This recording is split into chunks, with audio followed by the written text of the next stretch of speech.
Hello, welcome. Today I want to talk about some business ideas of mine and a vision for the future. And this is regarding raw food, but also plant-based food. So it might include also some cooked foods. So I hope that some people will not have a problem with it. But for me, it's very important that as a society that we're going to make a step toward the right direction. So I'm going to share my screen now because I made a presentation for you guys. And I would love to share it with you. So I hope that we can all see my screen right now. And yeah, I want to talk about the future of the food supply because currently in the current system, I see a lot of problems. One of the problems is also there's a lack of transparency. I mention it now because I just came to my mind that I forgot to add a slide about it. So I want to add it now that the problem with a lot of things now in the supermarket that we buy is we don't know where it's coming from. We are not seeing videos of the farms. We're not seeing blogs about the farms. We don't know anything about whether they use pesticides, whether it's GMO or not. And I think it just bothers me. You know, transparency is so easy now in this modern day. Everybody has a smartphone. Everybody can make a video. Everybody can record a podcast, or they make photos for a blog, or it's not that hard. Basically, all you need is a smartphone. So if I'm gonna buy grapes, why can I not see where those grapes are grown and how they are grown? It's very easy. But okay, back to the presentation. So the future of this food supply. I want to start with the introduction about myself. This is a picture from 2015 that we see with the mouse here. And these are two pictures from 2016. And this is also a picture here of my hand. I don't know if you can really see it, but at that time I had some skin problems. But when you look at these pictures, you see also something in common. You see these black spots here under the eyes. And this is symptoms of adrenal fatigue. And during this time, I had a very stressful life. I was working very hard. I was traveling a lot. I spent a lot of time in the train, drinking a lot of coffee, smoking cigarettes a lot, having an unhealthy life, not only physical, but also emotional and spiritual. But there are things to not go into too deep right now. But this was for me, I had some health problems and I needed to change something. So I did that. It started a bit in 2016, but in 2017 I made more bigger steps. So I went on a retreat. You see me right here. And also I started really becoming interested in health. And I also was interested in air quality and water quality and EMFs. These are all topics that I want to discuss in another video or in another podcast or another presentation. But here's an example of what we can see. I did an intolerance test. So I sent my hair to a laboratory. And what came out here that we can see that I was intolerant to a lot of E numbers. And this is a lot of additives that are in processed food. So one thing that I learned, and also, for example, these people here, they recommend paleo diet or ketogenic diet. But one thing that I learned that people who promote vegan or plant-based diet, they have a lot of common with that is that they are against processed food. So I think that we need to, as a society, it's better for our health, especially now in these modern times with the COVID, it's better to shift away from the processed foods. Now, here's a bit my own transformation. Like I said, in 2017, it was really a year of change for me. But I really became interested in this topic of detoxification. I went on this retreat, I was Googling it, I was searching it on YouTube, and then the law of attraction starts working. And the law of attraction works very well on YouTube and also on other social media sites like Instagram and Facebook. But because I was searching for detox, videos about detox came up. And then, yeah, I basically started here from eating everything. And then I started eliminating some product. I was a while vegetarian, but vegetarian never really worked for me. And because, yeah, I really think that we're not really made to eat dairy, to be really honest. We're not baby cows. And I don't want to go too deep into that right now. But yeah, I did also pescatarian. I feel already a lot better in the past on a pescatarian diet. But I made a shift, and the shift did not happen overnight. And when I coach people, I also know that it's not going overnight. I've never seen it happen overnight, that somebody goes raw vegan overnight. And I don't think they should do it. They should follow a transition diet, you know, like Arnold Ehret is also describing this. But anyway, at one point I became a vegan. But after vegan, I even became raw vegan. I tried fruitarian diet. I tried cleanses like mono fruit for a day. I did juice fasting, and I also did liquid fasting and a bit of dry fasting, but I don't really think that's recommendable for beginners. You really need to be knowing what you're doing. And this is also not what this topic is about, but it's for me, how I made the shift. I can basically say I tried all of these diets, and all of them have their ups and downs. I think also that a lot of it has a core of truth in it. So, and also it's also a placebo effect. So when you believe in something, a lot of times that already makes it work. That's also why the placebo effect is there. And also when you don't believe in something, it's not gonna work. I see that also happening time and time again. You know, people that want to change, but they're looking for a quick fix, and they don't believe it because they don't do the research, or they are too brainwashed by education system, or they listen to friends and family, or people with outdated education. And it's people that currently sometimes have a medical position. But I don't want to fight against anybody, not in this podcast or in this presentation. What I want to do is share my story, and I want to share my vision. That's the most important, but understand where I'm coming from. But what really woke me up was when I found out about these three people: Dr. Sebi, Arnold Ehret, and Dr. Morse. And I think all three of them really deserve some kind of prize.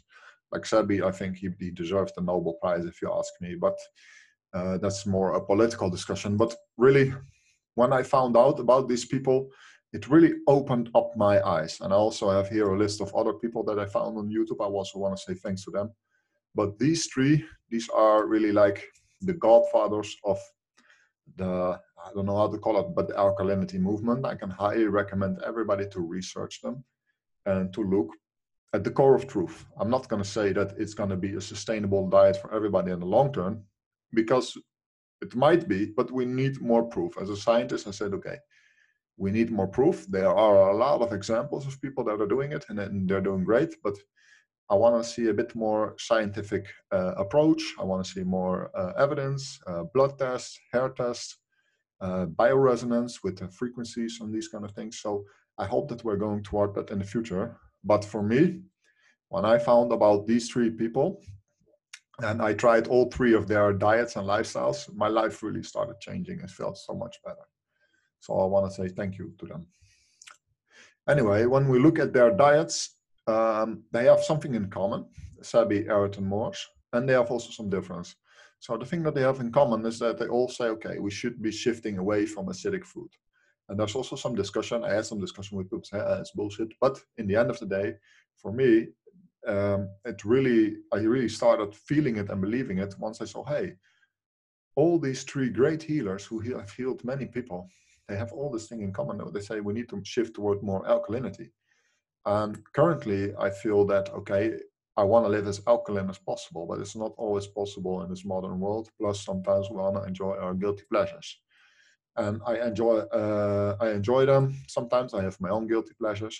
And I don't think it's necessarily bad, but I think we should be striving towards being very alkaline in our diet and lifestyle. And the difference between, for example, Dr. Morse, who's really more toward the hardcore fruitarians, then you have Ehret and the Ehretists. They are more a bit, they say, okay, eat some steamed vegetables, eat some cooked potatoes, these kind of things. They are a bit more in the middle. And then you have Sebi, and I think his diet is more flexible, but also really recommendable for beginners. And he says it's not really bad to eat cooked food. It's also my own experience that I don't think cooked food is necessarily the devil. You know, some foods are even better when you cook them, like a broccoli, for example. It's even better to cook a broccoli than eat it raw. And I think it goes for many vegetables. But this might also be another topic for another conversation another time. Plus, there's already a lot of other people on the internet also talking about this. So you can also check out what other people are saying about it. But I just want to mention it. And for me, I'm not really against cooked foods, although I think that to be on high levels of raw, 50% raw, 60, 70, 80, 90, 95% raw, 100% raw can be really beneficial, especially for cleanses. And for the long term, yeah, well, that's up to us to prove it. And I want to say I have huge respect for everybody that's doing it. They're all trailblazers, they're all pioneers. So I have huge respect. But yeah, I hope that we can see it a bit more in scientific perspective.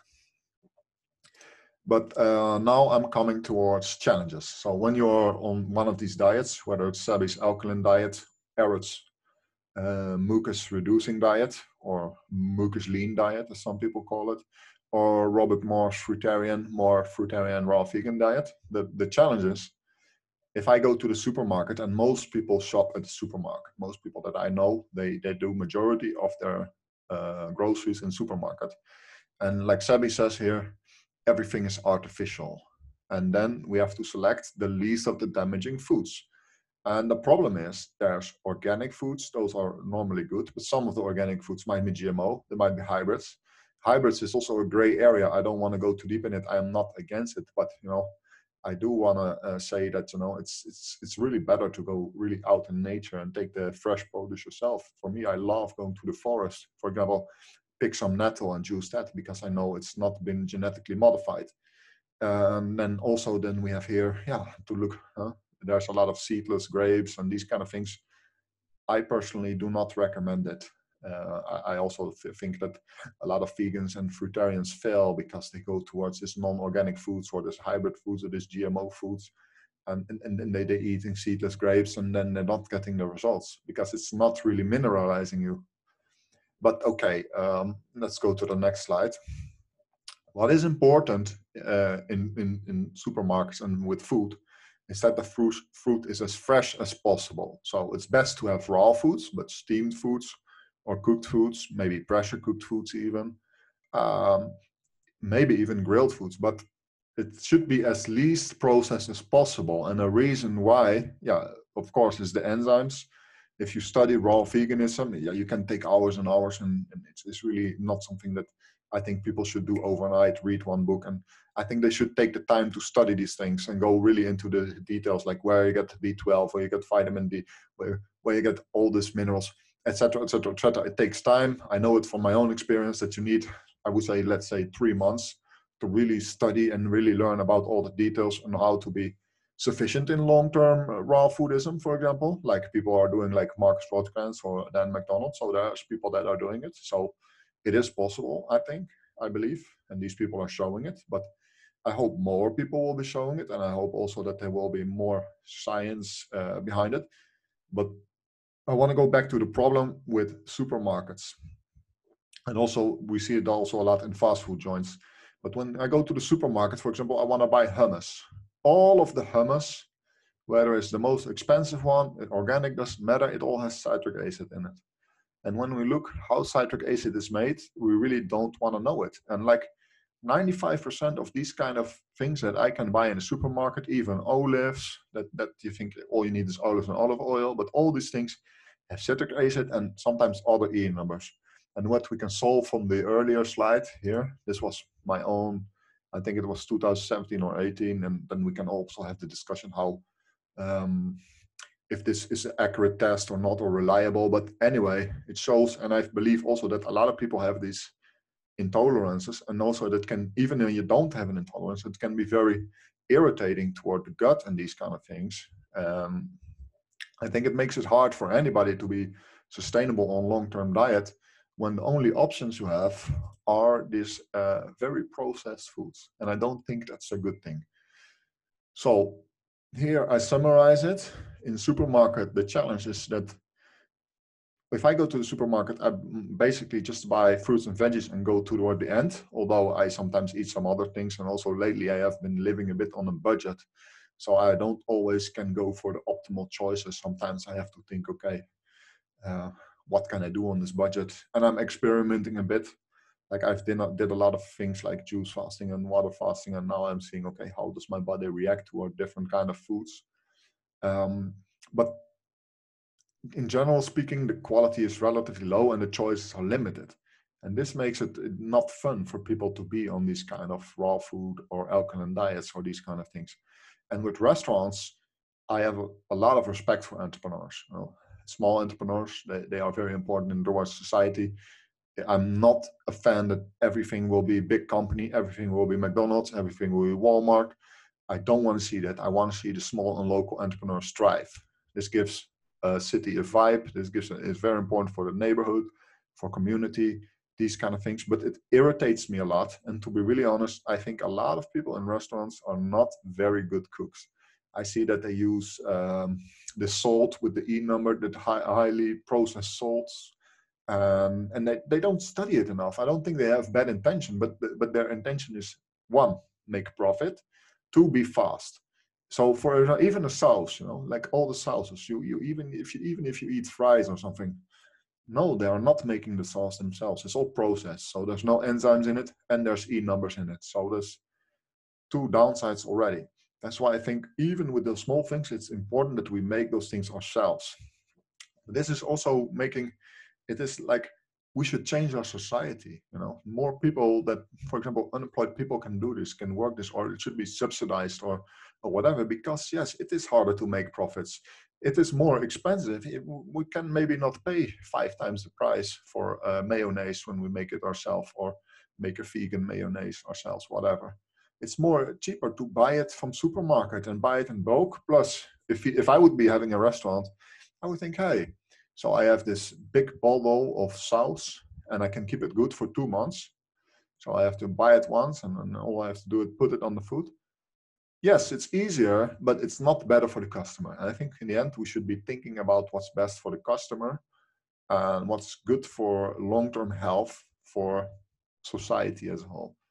So that's my thing. And I want to encourage all the small and medium entrepreneurs, people that are in the food business and in the horeca and in the that are people that are busy with preparing food, to study these things. Take time to study, listen to podcasts, make at least 1 hour a week on studying, continuously improve yourself, learn about these things, what's good, what's bad. But the overall general trend, what I'm seeing, and we can discuss which diet is best, keto or vegetarian or vegan, and for me it all doesn't matter, but what I want to see as a trend is that we shift away from the processed foods as much as possible. And for me, as a customer, I don't see the point eating with a small entrepreneur when they're serving processed food. No, if I want to go to a restaurant, I'm going there because I want to make sure that the food is fresh and of a high quality, whether it's cooked or not. But anyway, this is my vision for the future. And here are some examples of things that I like to make myself. So I would also like to start a business or to help to start a business, to co-found a business. I don't care really how we get there. For me, I care about the result because I really care about people. I care about the environment. I care about society. But these are dishes that I love to make. So here we see organic sourdough spelt bread, both of the times. And here I make a pate from mushrooms.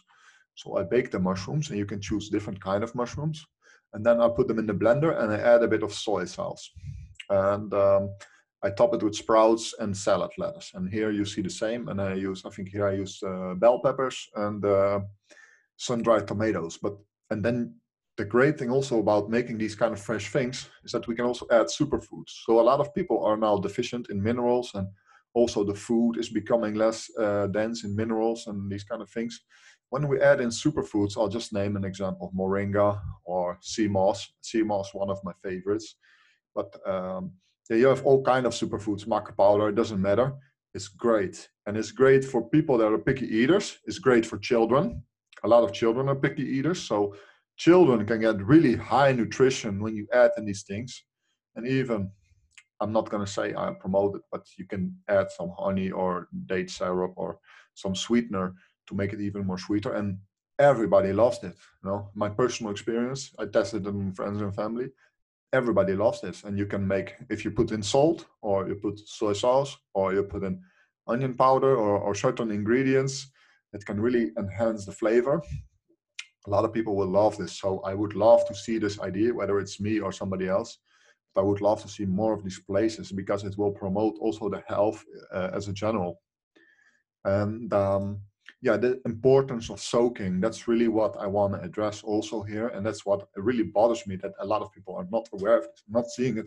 Because a lot of people with nut intolerances, I think it's because the phytic acid. I recommend everybody to Google it, do your own research. Now, in the internet age, there's not an excuse not to do your own research. But here, this is a post I make on Instagram.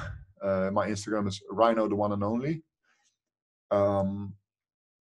I can type it for you if you want, but here we see before soaking, during soaking and after soaking, and we see that not only the acids go out of it, but also the volume increases. So we also get more. So here it may be 300 gram, here it may be 500 gram. And yeah, that's a huge benefit.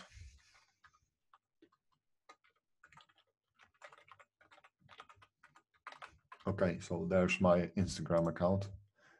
I'll just add it in there. So we'll go to the next slide. So my dream is that these more raw, fresh foods, not necessarily raw, but rawer and fresher foods, not processed, preferably organic.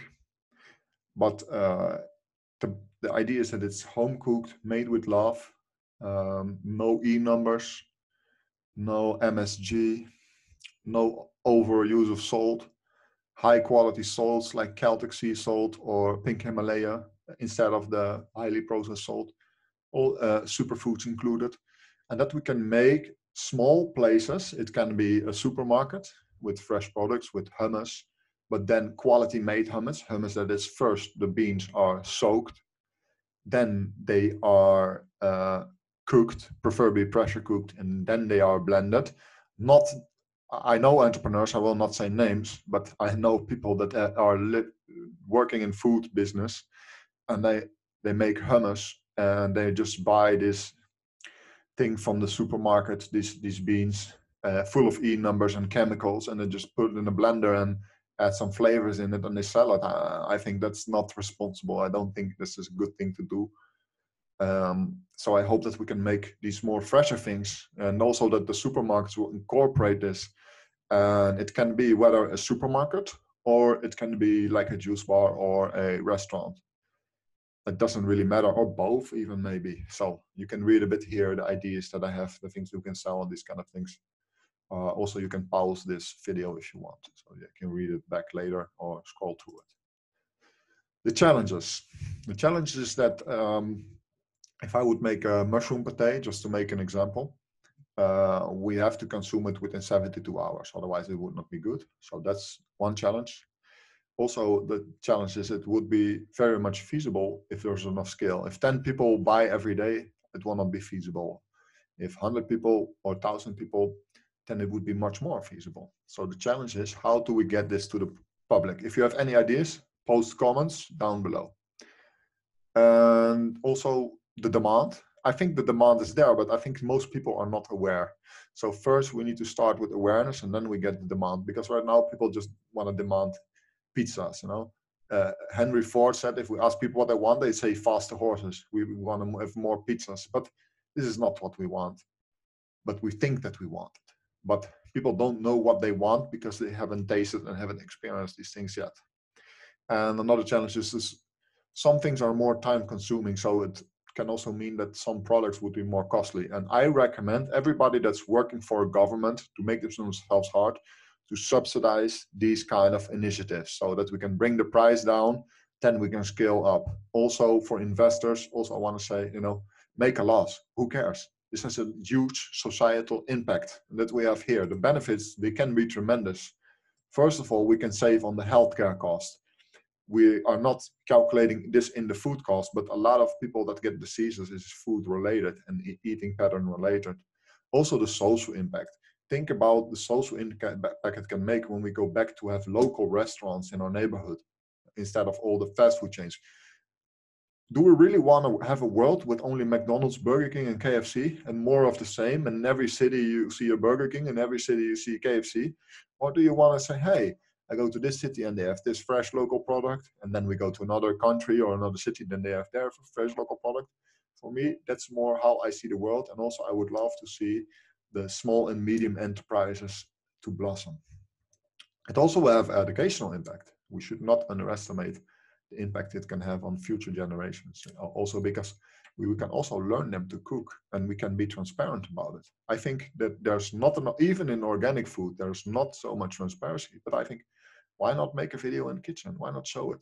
You know, I think it can be a huge plus point for end customers. And also here, I also already mentioned it, but we can support small and local entrepreneurs instead of large corporations. So not more McDonald's, not more Burger King. I want to say more small local entrepreneurs. And small entrepreneurs can be big. I don't care.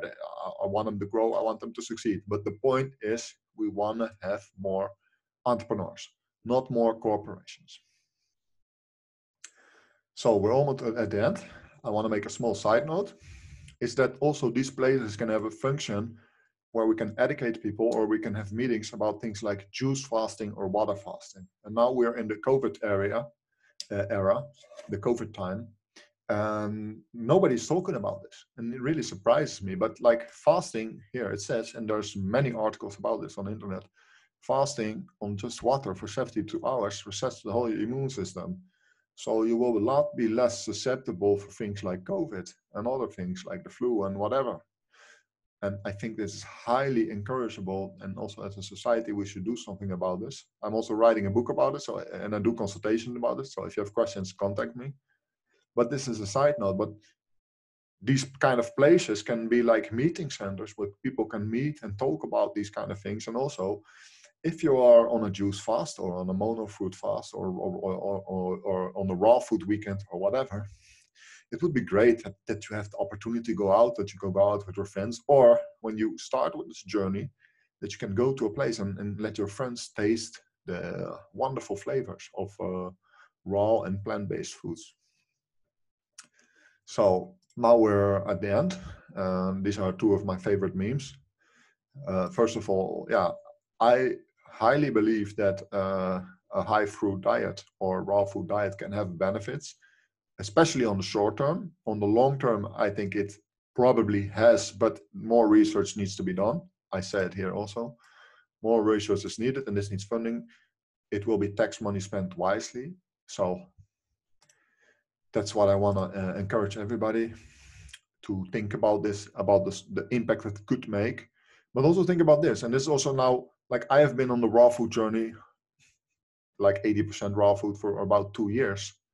And I noticed myself that, there's so much benefits from fasting. And I think if you do regular fasting, the kind of diet is not that important. Or every now and then, for example, I ate a cookie, but maybe sometime I want to experience some animal product when I'm with friends or with family. And I don't really think that I'm now that I'm the devil, or that that I'm now an evil person. No, I think as a society, as we all shift more towards this plant-based, and we are shifting, and we have to shift also because of the CO2 pollution and these kind of things, but also because animal rights and these kind of things. But if we all shift toward plant-based, look at the benefits of the plant-based diet. So I'm not saying we should all be vegan. And I think even if I wanted it, not everybody gonna do it, but that we are gonna shifting toward more plants.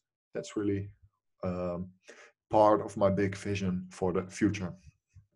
So this was my presentation.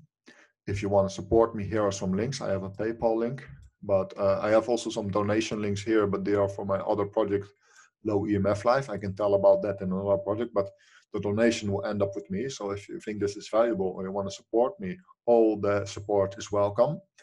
There's also other ways to support besides money. Here are ways to contact me. I think these are the best ways. So Facebook and Instagram are the best ways to contact me, but also feel free to comment here under, because this will also support the discussion. You can have also discussion with each other in the comments. This is the last slide, and this is just thank you for watching or listening. And don't forget to like, comment, and subscribe, and share this with your friends. It's important to share. Okay, thank you very much. And this was it. See you guys. Bye-bye.